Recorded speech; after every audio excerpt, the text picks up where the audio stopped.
All right, guys, we are here with the first episode of Yosh-T MMA. And I'm boy here with my man Daniel. What's up, bro? What's up, buddy? And we're here on the weekend of December 1st. It's a Thursday right now. And we do have a couple events coming up this weekend. Kevin Holland versus Wonderboy Thompson. What do you think about that matchup, Daniel? I like it.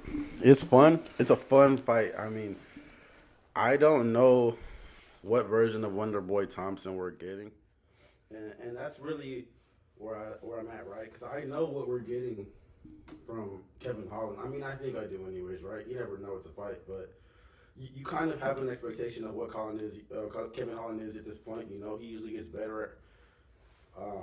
He did have that whole thing where he retired. So, is it a comeback fight? I guess. It's a good fight for him because Wonderboy's a striker, right? So, in the striking department, I think it's going to be a really crazy matchup because we do all know Wonderboy's on the wrong side of age, you know? Sure, certainly. And this is something that me and you have discussed a lot about off camera is like these old legends, you know what I'm saying? These like Frankie Edgars of the world, you know? Yeah. Like going outside. I mean, this sport is brutal. This is the most brutal sport. So yeah, you do see a lot of these legends go out in similar to like these upcoming guys, you know, to the Kevin Hollands of the world. Yeah. Like this is who they lose to. This is how they get knocked out, and you know, after that they fight Jake Paul. You know, that's true. So, hey. That's like the ultimate shadow realm right there, yo. You're a legend. You get knocked out by some up and comers, and then you got to go fight Jake Paul in the gulag. You know, if you did have to choose a winner for that fight, you got Holland or Stephen Thompson. I think that Stephen Thompson could win this fight if he chose to wrestle. Stephen Thompson wrestling. Yeah, you heard me right. I would not be surprised if you see him shoot for it. Look, all right, let me tell you this. I think that what he's going to do is he's going to fill him out, right? He's going to fill him out. And if he sees that Kevin Holland is a little too fast for him, a little too quick for him, a little too lengthy for him, which is all the advantages that Stephen Thompson usually has in a fight. You see what I'm saying? Yeah. The reason he's so good at striking is because he's in and out of distance because of his length. You know, he uses that. He fights on the outside similar to like Izzy. But whenever you find an even lengthier opponent than yourself, it's kind of like all the things that you're good at, he may be better at. You see what I'm saying at this point in his career. But at the same time, wouldn't you think that after a Chimaev fight that Holland had, where he got dominated in the grappling, right. You don't think that's been his main focus since then? I do, but I also think that he's kind of told the UFC, I don't want to fight grapplers, right? He said he came out and retired after that fight because he realized that there's a lot of wrestlers and grapplers in the UFC at this point. You see what I'm saying? He has to go and try to find a striker, like, and that's something that Chael Sonnen was talking about, right? He's like, if you can't beat the wrestlers, and you come out and you say you can't beat the wrestlers, but now you can't beat the strikers either, then you're at a problem, right? But I just think that this is a really good fight for Kevin Holland. I think this is like the ideal fight for him. You know what I'm saying? I think he's probably gonna go and show his youth and maybe even finish Wonderboy Thompson.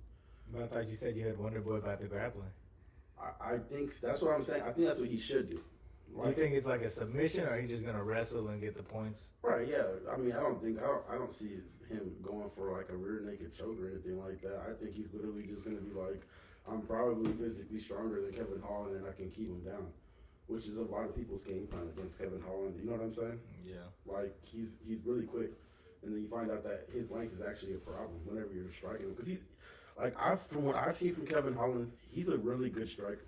Like if he's fighting a striking guy, that guy may be in trouble. You know, all of his problems always come from what? The grappling. You know what I'm saying? Every time he fights and loses, it's like this is a really good because you don't even want it like you, but that's also where the other person has a clear advantage. You know, and that's why I see that Wonderboy may see too. Like he's like, yeah, I could go out and strike with them and showcase my skills, but I could also just grapple him and get my win. Because Wonderboy, I saw in some of the interviews, he's like, I'm 3 fights from a title fight. If I win this one, I could be 2 fights from a title fight. Mm-hmm. So I think he may get this one under the belt, go up a little bit, and fight a different kind of guy, you know? Somebody a little less lengthy, but the problem about that 170 division is all these guys can wrestle. That's true. You know? Especially in the top 5.